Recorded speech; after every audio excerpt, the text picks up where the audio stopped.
Well, it is a story of a woman whose perfectly imperfect life made her who and what she is today. It's the story of a woman who made people realize that sometimes problems are not too big. We are too small because we cannot handle them.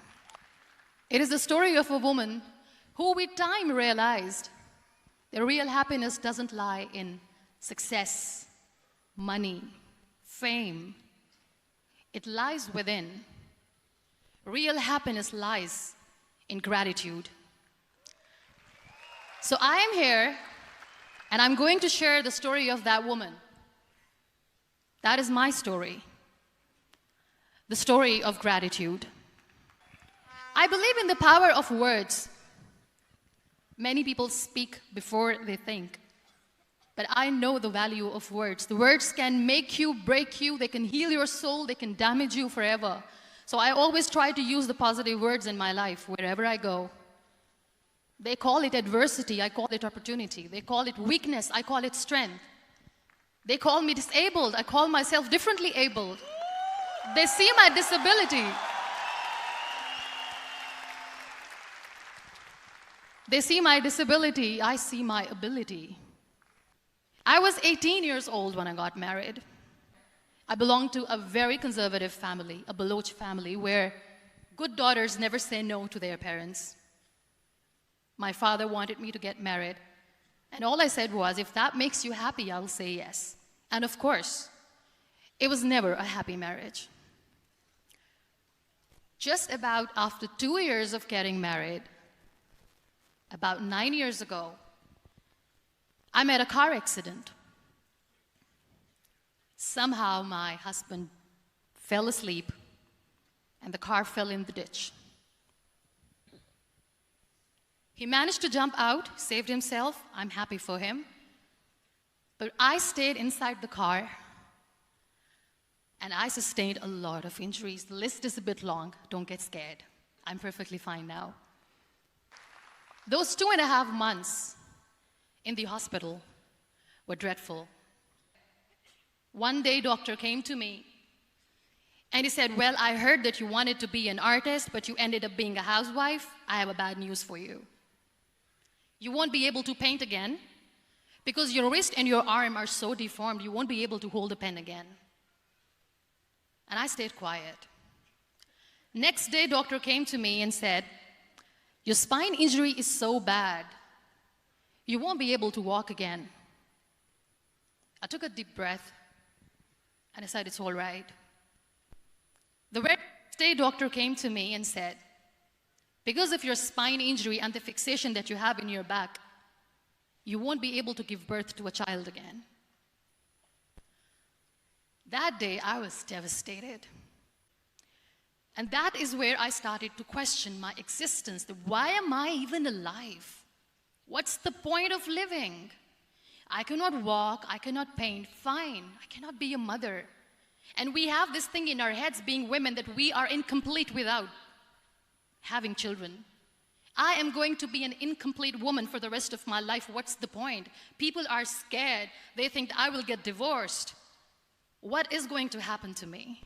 Why me? Why am I alive? My mother said to me, this too shall pass. God has a greater plan for you.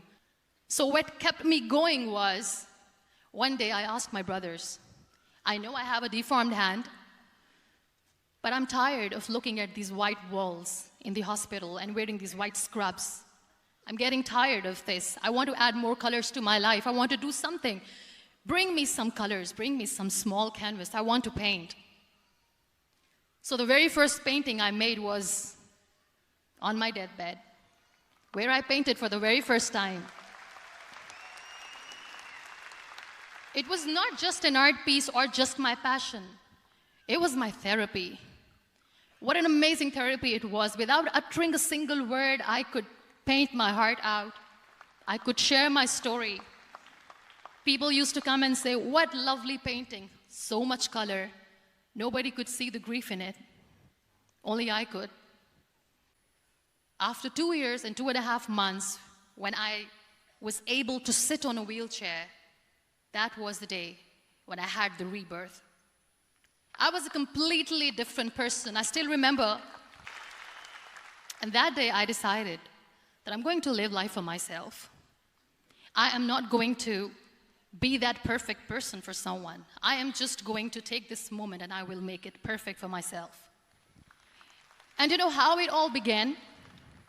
That day I decided that I'm going to fight my fears. So I wrote down one by one all those fears. And I decided that I'm going to overcome these fears one at a time. You know what was my biggest fear? Divorce. I liberated myself by setting him free. And I made myself emotionally so strong that the day I got the news that he's getting married, I sent him a text that I'm so happy for you and I wish you all the best. And he knows that I pray for him today. I won't be able to be a mother again. And that was quite devastating for me. But then I realized there are so many children in the world, all they want is acceptance. So there is no point of crying, just go and adopt one. And that's what I did. 2 years later, I got this call from a very small city in Pakistan. I got a call and they said, "Are you Muniba Mazari? There is a baby boy and would you like to adopt?" And when I say yes, I could literally feel the labor pain. I said, yes, I am going to adopt him. I am coming to take him home. And that day, I was 2 days old, and today he's 6.